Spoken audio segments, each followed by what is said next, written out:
Dementia Researcher with a blog and a rating. Academic Promotions Part 2. New Application, New Mindset. Going into the second promotions round a year later, my CV was not all that different from my previous attempt. My mindset, however, could not have been more different. In my first attempt, I ruminated over the application for over a month. This time, I didn't commit to applying until 3 hours before the deadline. Now, I'm not saying this is what I would advise you to do, but it was a reflection that my mindset had changed, to give it a go and there's nothing to lose. To my horror, there were slight changes to the application this time round, so I began editing my old application, taking on board the feedback that I needed to focus on my unique selling point, or USP.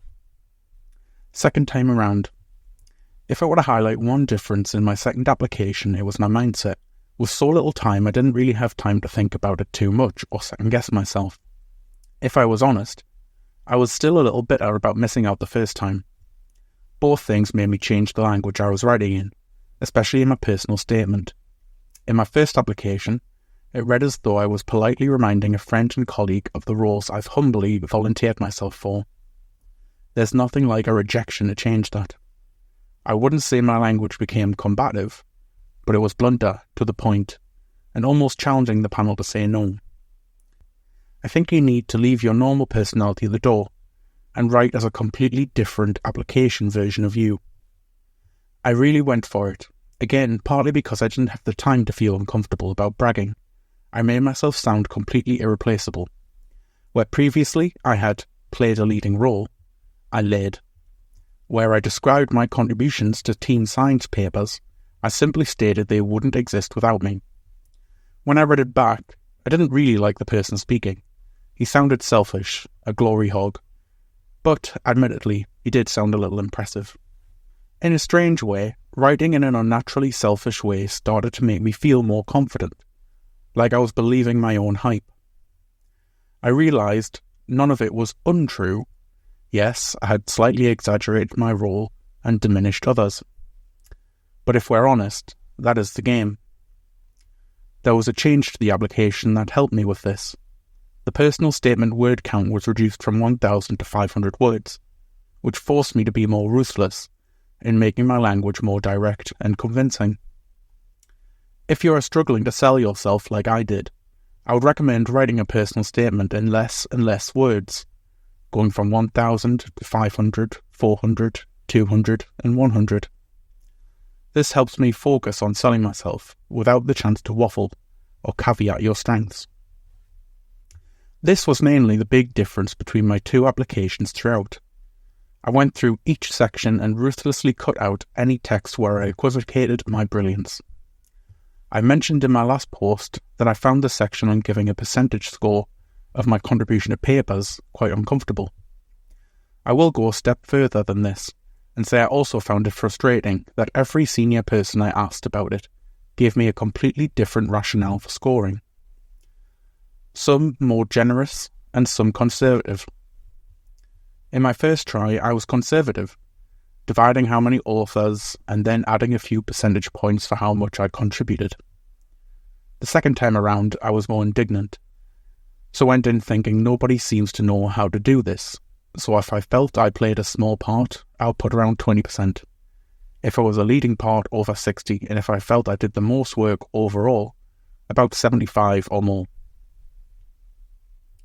Now, I'm not saying this reflects the reality of how a paper comes together, but the fact is it's a subjective and arbitrary question, so it justifies an arbitrary response, and one that advertises you in the best way possible.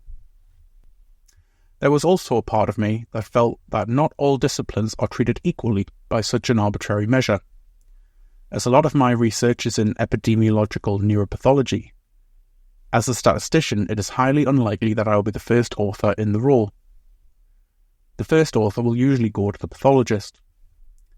Nevertheless, in a team science project, the fact is, without me, the paper wouldn't carry the weight it does.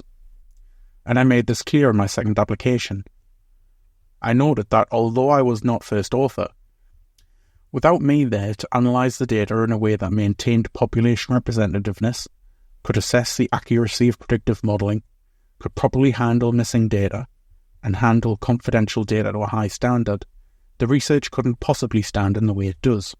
Although the application asked for percentage of contribution, I made sure to shoehorn in where I could, write prose to make sure this was clear to the panel when reading. In my first go, I also made the mistake of not making the most of my university citizenship. I had lots to add in my teaching, leadership and communication roles, but I had added them and left them to speak for themselves.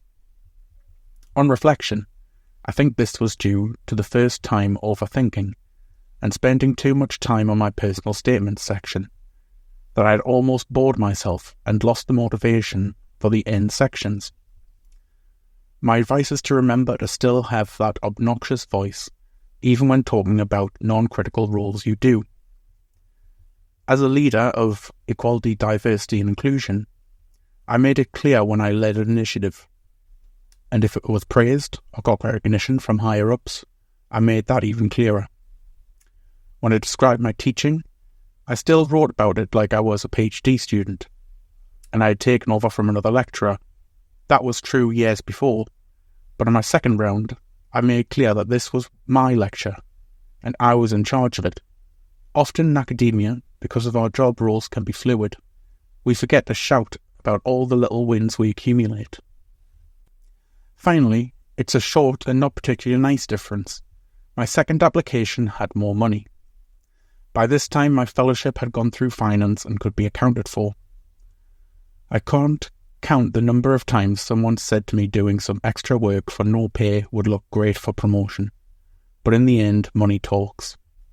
And I probably took too long doing lots of things people described as a mixed portfolio without focusing enough on bringing in cash. My reflections and some advice. I'll say again, this is only my experience of promotion from Research Associate to Senior Research Associate, and only at Newcastle. Overall, it could be a frustrating process, only having one opportunity a year coupled with a very drawn-out period. Unfortunately, there isn't much you can do about that if your process is similar. Just try and be mindful it's a long process and not too disheartened if you're unsuccessful. I will say, having a 1 to 2 year plan after my failed attempt would have been better before I first applied. Think about what you really want and how you would feel if you didn't get it. I didn't realise there were alternative routes to increase pay and a bonus award until discussing my application with my PI. If you feel you deserve more pay but don't want to go for promotion, or your institution may have something similar.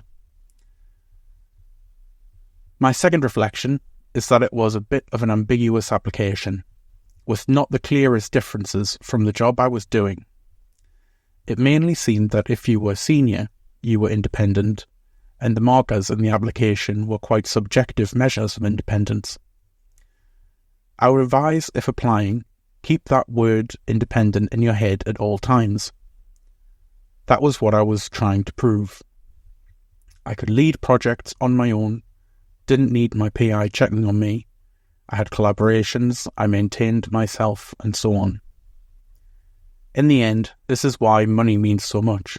Bringing in income is a quantifiable measure of independence. So although it's great to be a good citizen, remember money is probably the biggest factor. Finally, get used to writing in your application voice. Be ruthless, direct, and pretend to be confident just before the point of being obnoxious. Obviously, be truthful, and although science is a team sport, make sure you play the game. It's okay to be selfish, and make sure this one time your contribution is the most important on that team. Thank you for listening. Join the Dementia Research bloggers and share your own views.